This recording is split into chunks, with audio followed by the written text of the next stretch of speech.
Selamat datang di channel Media Catur Indonesia. Pada kesempatan kali ini kita akan membahas mengenai nama dan nilai dari masing-masing buah catur. Nama buah catur yang dikenal di Indonesia adalah benteng, yaitu buah catur pada petak A1 atau H1 yang diberi tanda lingkaran merah, kuda, yaitu buah catur yang berada pada petak B1 atau G1 yang diberi tanda lingkaran hijau, gajah, yaitu buah catur yang berada pada petak C1 atau F1 yang diberi tanda lingkaran biru, menteri, buah catur yang berada pada petak D1 bertanda lingkaran kuning, dan raja, yaitu buah catur di petak E1 yang diberi tanda lingkaran kuning. Kita juga mengenal bidak atau pion, yaitu buah catur yang terletak pada baris kedua, mulai dari A2 hingga H2 yang tidak diberikan tanda lingkaran berwarna. Ada dua cara dalam menilai buah catur, yaitu yang pertama berdasarkan kemampuan jelajah dan yang kedua berdasarkan posisi atau letak buah-buah catur. Berdasarkan kemampuan jelajah, perwira berat menteri bernilai 9, perwira berat benteng bernilai 5, perwira ringan gajah bernilai 3, perwira ringan kuda bernilai 3, bidak atau pion bernilai 1, dan raja bernilai infinity. Perwira menteri dalam bahasa Indonesia atau queen dalam bahasa Inggris bernilai 9. Mengapa demikian? Karena perwira ini mempunyai kemampuan jelajah yang paling luas. Perwira ini dapat melangkah lurus maupun miring. Perwira benteng dalam bahasa Indonesia atau rook dalam bahasa Inggris bernilai 5 karena perwira ini hanya dapat melangkah lurus. Perwira gajah dalam bahasa Indonesia atau bishop dalam bahasa Inggris bernilai 3 karena perwira gajah hanya dapat melangkah secara miring atau diagonal. Dinilai lebih kecil daripada harga benteng karena perwira ini tidak boleh berganti warna petak. Perwira kuda dalam bahasa Indonesia atau knight dalam bahasa Inggris juga bernilai 3, sama dengan nilai gajah. Mengapa demikian?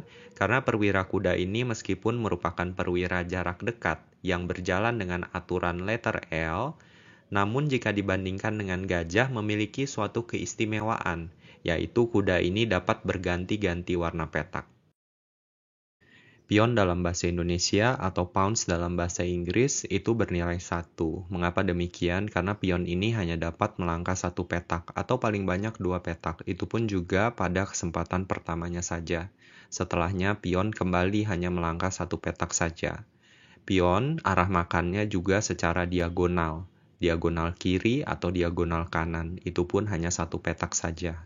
Pion meskipun bernilai 1 pada awal permainan, namun seiring dengan berjalannya waktu dalam permainan, pion ini semakin dekat ke arah pertahanan terakhir pihak musuh atau baris terakhir, nilainya akan semakin mahal.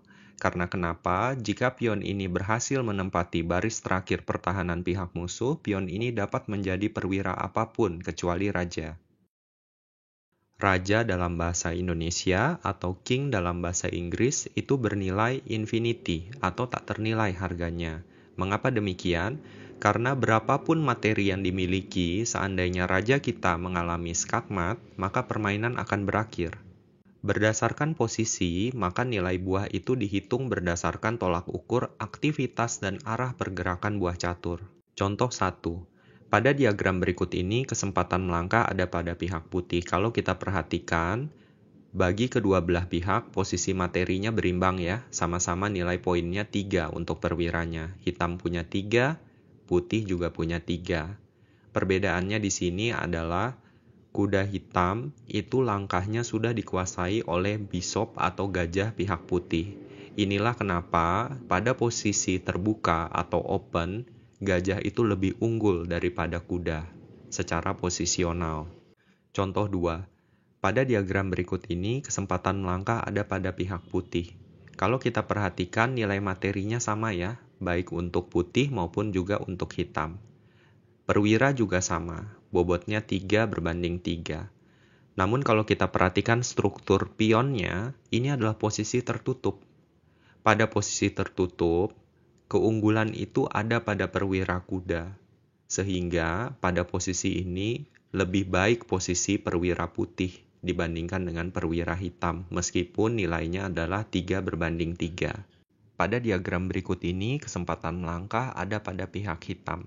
Kalau kita perhatikan, putih dan hitam masing-masing memiliki 3 bidak atau 3 pion ya. Jumlah materinya juga berimbang. Namun ditinjau dari sisi posisi, hitam itu unggul. Kenapa? Karena pada sayap menteri, pergerakan 3 bidak putih itu dapat dihambat oleh 1 buah bidak hitam. Sementara pada sayap raja, laju 2 bidak promosi itu tidak mungkin lagi dapat dicegah. Contoh 4. Pada diagram berikut ini, kesempatan melangkah ada pada pihak putih. Kalau kita perhatikan, jumlah bidaknya sama. Putih punya 2, hitam juga punya 2. Tapi yang menarik di sini posisinya yang berbeda. Putih itu dalam keadaan seperti ini dapat dikatakan unggul 1 bidak. Karena 2 bidak tumpuk pada B5 dan B6 itu setara dengan 1 bidak B4. Contoh 5. Pada diagram berikut ini, kesempatan melangkah ada pada pihak hitam. Kalau kita perhatikan, pihak putih unggul secara nilai hitungan materi. Karena kenapa? Karena kalau kita perhatikan, putih memiliki 1 buah perwira, yaitu gajah ekstra. Sedangkan pihak hitam tidak ada.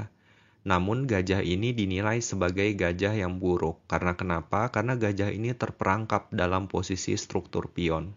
Nah, dalam posisi seperti ini, pihak hitam itu akan menang dengan jalan sebagai berikut. Hitam jalan pion H4, Raja putih H2, Raja hitam F3, Raja putih H3, Raja hitam E2, Raja putih kali pion hitam di H4, Raja hitam kali pion putih di D3, Raja putih ke G3, Raja hitam kali pion putih di D2, Raja putih ke F2, Raja hitam ke C2, Gajah putih ke A1, Raja hitam kali pion putih di B3, Raja putih ke E1, Raja hitam ke A2.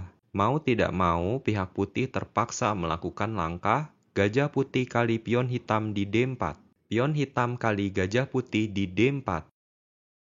Pada posisi ini, pihak putih menyerah. Karena kenapa? Karena laju promosi pion hitam pada petak B4 itu sudah tidak dapat lagi dihalangi oleh pihak putih. Demikianlah akhir dari video tutorial kita pada kesempatan kali ini tentang nama dan nilai buah catur. Semoga materi ini dapat bermanfaat dan kita dapat berjumpa lagi di lain waktu. Salam gens una sumus, kita adalah satu keluarga. Terima kasih.